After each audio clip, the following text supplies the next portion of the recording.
There's no imminent threat, but a local professor says there is an increased risk of a cyber attack on our nation with the war raging between Russia and Ukraine. CBS 21's Candace Scalise found out what kind of an impact an attack would have on our lives and our hard-earned money. Plus, maybe how can we can protect ourselves better. Nearly everything today runs on computers. Computer systems control things like our power grid, the electricity coming into your home. It controls the water coming into your home, your traffic lights. And a cyber attack could shut it all down. If any of those are hacked in any fashion, and we get what's called a denial of service attack on any of these systems, we could be denied our electricity. We could be denied our water supply. Associate Professor of E-Business and Cybersecurity, Terrell France, says don't panic, but be prepared for some surprises. This activity in Ukraine right now is really the first war that will more than likely involve some cyber activity.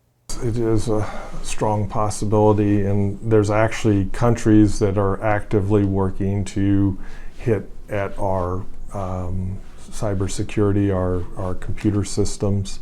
That's Doug Charney of Charney Investment Group. He previously worked for the head of national security at the War College in Carlisle. Cyber warfare will continue and increase and escalate as we're going forward.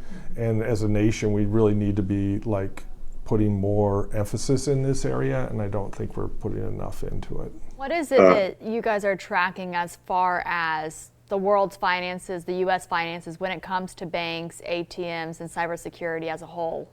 We have lots of defenses and protections in place in the systems, both electronic and people-oriented. But when it comes to cyber criminals and cyber hacking, et cetera, particularly if there's increased activity at the nation-state level, there's a lot of holes in the defenses that we're not aware of. What is it that the average person should be watching out for or should do to make sure that they just protect themselves and their own livelihood? We're not in a situation like the people in Ukraine, for example, where these significant problems are on our front door.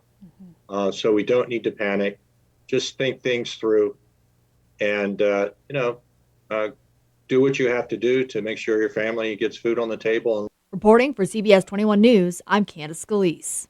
Here's a little more. France also says to practice good cyber hygiene, as he says, and change those passwords regularly. He also says it's good to have some extra cash on hand just in case and pay attention to what's happening globally and locally.